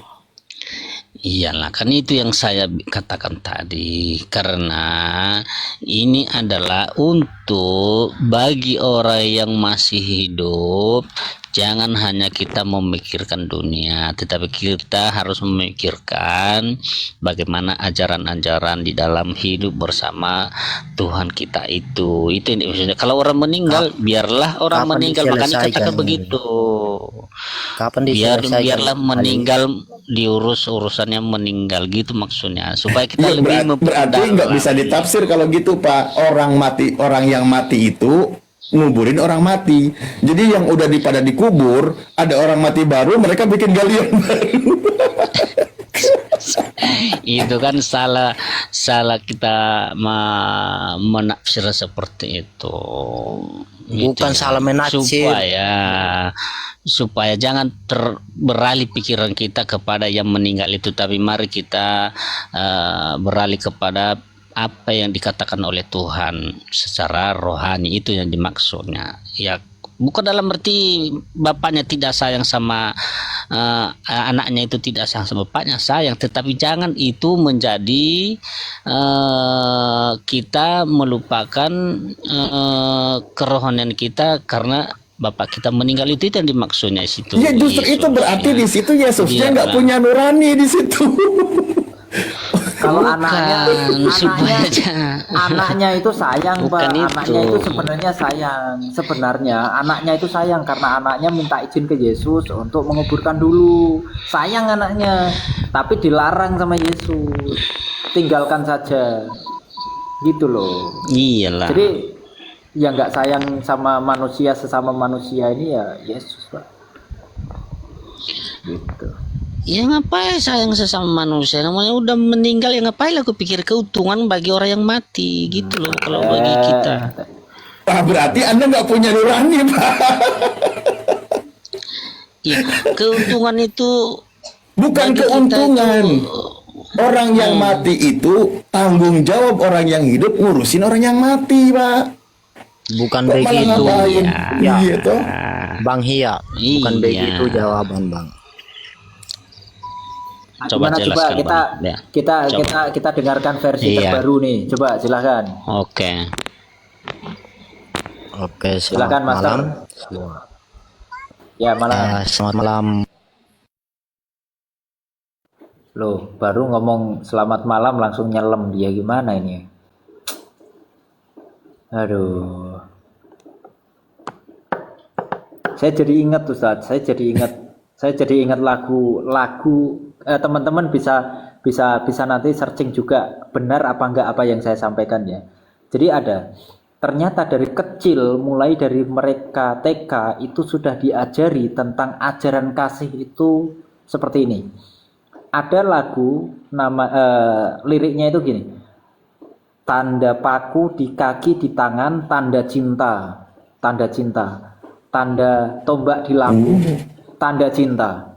Itu diajarkan dari TK. Silakan teman-teman diketik di Google atau diketik di YouTube, itu pasti keluar. Diajarkan sejak dari TK itu. Jadi kekerasan itu adalah tanda cinta katanya Ustaz. Wah, nanti coba yang suka maku-maku berarti tanda cinta itu. Aduh, bahaya juga aku ini. Hati-hati kaum muslimah. Hati-hati.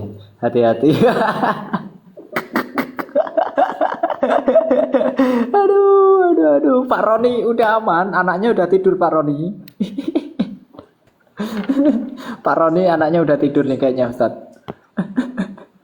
Aman ya Pak Roni ya? Silakan Pak Roni.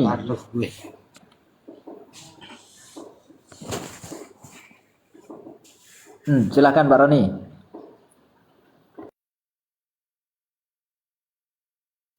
Pak Roni. Antum atau yang lainnya? Aku izin, harus. Marah anak saya, Pak. Oh, siap Ustaz. Pak Baal, Pak Goto monitor. Ada yang masih monitor? Oke, alhamdulillah semuanya yang ada di live YouTube. Terima kasih yang sudah menyimak sampai akhir. Kita sudahi dulu ya. Terima kasih. Ini diskusi sangat menarik. Katanya Pak Yahya itu pendeta dia ya. Tapi ternyata ngeri juga penjelasannya. Oke lah, kita sudahi saja ya. Terima kasih. Hadanallahu wa yakum ajmain. Subhanakallahumma wa bihamdika asyhadu an la ilaha illa anta astaghfiruka wa atubu ilaik. Assalamualaikum warahmatullahi wabarakatuh.